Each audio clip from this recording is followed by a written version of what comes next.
বড় পার্টিগুলোর সাথে কি এককভাবে কথা হয় নাই? ব্যক্তিগত মতামত বলে আসলে কিছু থাকছে না তো। এখানে ডাস্টবিনে প্রধানমন্ত্রীর ছবি দিল, ওইখানে আপনার ছবি দিয়ে ওরা একটা করলো। আপনি যাচ্ছেন রাস্তা দিয়ে, পেছন থেকে গালাগাল দিল। আপনি মাইক দিয়ে জোরে আমার বিরুদ্ধে বলেন, এই শফিকে, এই শফিকে।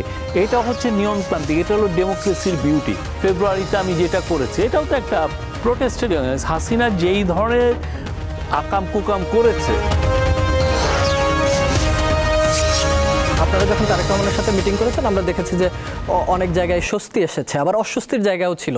বাকি রাজনৈতিক দলগুলো এগুলো নিয়ে কথা বলেছে। আমার মনে হয় না অস্বস্তি কেউ কি বলেছেন যে মিটিংটা করা উচিত হয় না। মিটিং নিয়ে কেউ প্রশ্ন তুলেনি, কিন্তু এককভাবে যেহেতু বিএনপির সাথে কথা বলা হয়েছে বা তারেক রহমানের জামায়াত, এনসিপি, বড় বড় পার্টিগুলোর সাথে কি এককভাবে কথা হয় নাই? কিন্তু আমার প্রশ্নটা ওই জায়গায় না। আমার প্রশ্ন কি বিএনপি আগামীতে রাষ্ট্র ক্ষমতায় আসবে এইরকম বিষয়গুলো আপনারা জেনে বুঝেই কি বিএনপির প্রতি নমনীয় হচ্ছেন?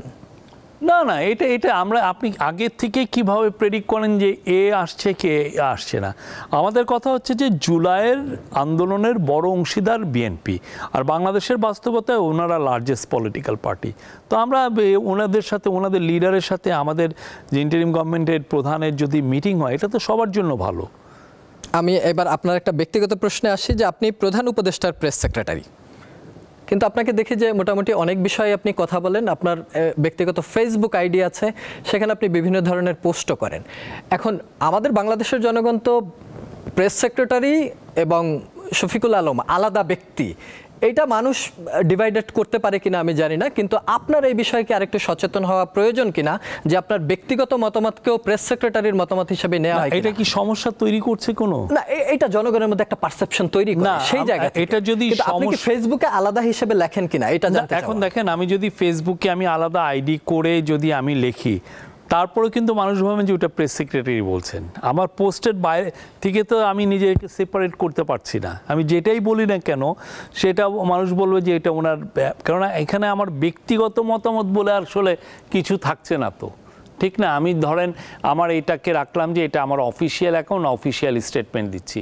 তারপরে আমি একটা ধরেন আমি ঢাকা ডায়েরি নামে পোস্ট লিখি, ঢাকা ডায়েরি নামে আমি একটা আলাদা একটা ফেসবুক অ্যাকাউন্ট খুললাম।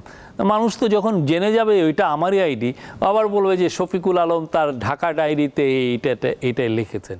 তো আসলে এটা কোনো ইয়ে না। আমার কথা হচ্ছে যে আমি যেটা লিখছি সেটা কি আমি অন্যায় লিখছি কিনা, আমি কারো প্রতি অন্যায় করছি কিনা, বা আমি ফ্রিডম অফ প্রেসের জায়গা থেকে কোনো ধরনের প্রতিবন্ধকতা সৃষ্টি করছি কিনা, বা এটার কারণে আমার সরকারি কাজে কোনো বিঘ্ন হচ্ছে কিনা, বা সরকারের পলিসির সাথে আমার এই পোস্টের পলিসির কোনো সমন্বয়হীনতা হচ্ছে কিনা, বা এটা মানে সরকারের বিরুদ্ধে যাচ্ছে কিনা, সেগুলোরও দেখবেন। আপনি যেমন ফেসবুকে লেখেন, আপনাকে যারা পছন্দ করে না তারাও ফেসবুকে লেখে। এবং আমি দেখেছি যে আপনারা যখন বাংলা একাডেমির মেলা হলো, আপনারা একটা ডাস্টবিন করলেন, সেখানে সাবেক পালিয়ে যাওয়া প্রধানমন্ত্রী শেখ হাসিনার ছবি ছিল। একইভাবে আপনি যখন লন্ডনে গেলেন, সেটা বিপরীতে হয়তো আপনাকেই দায়ী করা হয় যে এই প্ল্যানগুলো হয়তো আপনিই করেন বা এক্সিকিউশন আপনি করেন। এই যে আপনার প্রতি যে সমালোচনার জায়গাগুলো, এইগুলো আপনি কিভাবে নেন? যেমন সমালোচনা কিরকম? সমালোচনা ধরেন এখানে ডাস্টবিনে প্রধানমন্ত্রীর ছবি দিল, ওইখানে আপনার ছবি দিয়ে ওরা একটা করলো। আপনি যাচ্ছেন রাস্তা দিয়ে, পেছন থেকে গালাগাল দিল। এই জিনিসগুলো এটা ওয়েস্টার্ন সোসাইটিতে কি নাই? এটা পৃথিবীর কেউ কি, আপনি যদি পলিটিক্যাল পার্টি করেন বা একটা গভর্নমেন্টের লোক হন, আপনাকে কি প্রোটেস্ট করবে না? আপনি তো একদম সেন্টলি ফিগার না। আপনি একদম ইভেন যে লোকটা সেন্ট, যার 80-90% তারও তো আপনার প্রতিপক্ষ আছে। এখন ওরা যদি 7-8-10টা লোককে এনে যদি মাইক দিয়ে ইয়ে করে, ওদের যেটা হয় যে একটা নিয়মতান্ত্রিকভাবে কিছু যদি বলে যে না আমি এই দিন প্রোটেস্ট করবো এর এগেনস্টে, তারা সময় বেঁধে দেয় যে আপনি 2টার থেকে 3:30 পর্যন্ত প্রোটেস্ট করতে পারবেন, এই জায়গায় দাঁড়িয়ে থাকবেন, এর বাইরে যাবেন না। ওইখানে এসে সে হ্যান্ড মাইকে যা তা বলতে থাকে। তো এটা নিয়মতান্ত্রিক। তো আওয়ামী লীগ যদি এই পলিটিক্সটাই মানে জুলাই মানে ওই গত 15-16 বছরে করতো, তাহলে তো দেশ একটা ডেমোক্রেসিতে থাকতো। সে তো ডেমোক্রেসির চর্চা করে নাই, মানুষকে প্রোটেস্ট করতে দেয় নাই, মানুষকে দাঁড়াইতে দেয় নাই। বিএনপিতে সামনে এরা প্রোটেস্ট করেছে, সবগুলোর ধরে নিয়ে এসে বন্দি করে রেখে দিয়েছে। সে কোনো ধরনের কোনো প্রোটেস্ট দিয়েছে আমরা ওয়েলকাম করি। আপনি যদি প্রোটেস্ট করতে চান, ফ্যান্টাস্টিক, নিয়মতান্ত্রিকভাবে পিসফুলি আপনি প্রোটেস্ট করেন। আপনি মাইক দিয়ে জোরে আমার বিরুদ্ধে বলেন, এই শফিকে, এই শফিকে।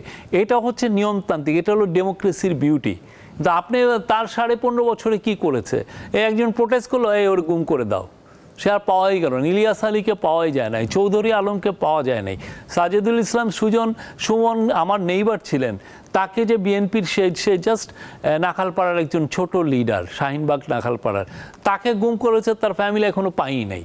তো ওনারা তো ওই প্রোটেস্টটা তো ওনারা ওনাদের সময় কি করেছেন, এই প্রোটেস্টটাই তো কাউকে করতে দেন নাই। আমরা কারো প্রোটেস্টে বাধা দেই নাই, বাট তাদের বোঝা উচিত এই প্রোটেস্টটা কতটা, তারা কি আচরণ করেছে। আর ওই যে আমরা যেটা আপনি ইয়ের কথা বললেন, মানে ফেব্রুয়ারিতে আমি যেটা করেছি, এটাও তো একটা প্রোটেস্টের। হাসিনা যেই ধরনের আকাম কুকাম করেছে, গুম করেছে, খুন করেছে, এক্সট্রা জুডিশিয়াল মার্ডার তার আমলে 3000-এর মতো হয়েছে, মানুষ হারিয়ে গেছে, মানে গুম হয়েছে 3500-এর মতো। এমনই হয়েছে যে গুম করে এখানেরটা ওই অ্যাক্রস দ্য বর্ডারের উপরে চালান দিয়ে দিয়েছে। তারপরে এই যে তাকে তো প্রোটেস্ট করাটা, আমরা যে এই প্রোটেস্টটা করেছি সেটা তো খুবই মাইল্ড। তার মানে যে যার মতো নিয়মতান্ত্রিকভাবে প্রোটেস্ট করবে, কিন্তু সেজন্য যেন খুন এবং গুণের শিকার না হয়ে যায়, আপনি ওইটা খুবই ওয়াইডলি নিচ্ছেন।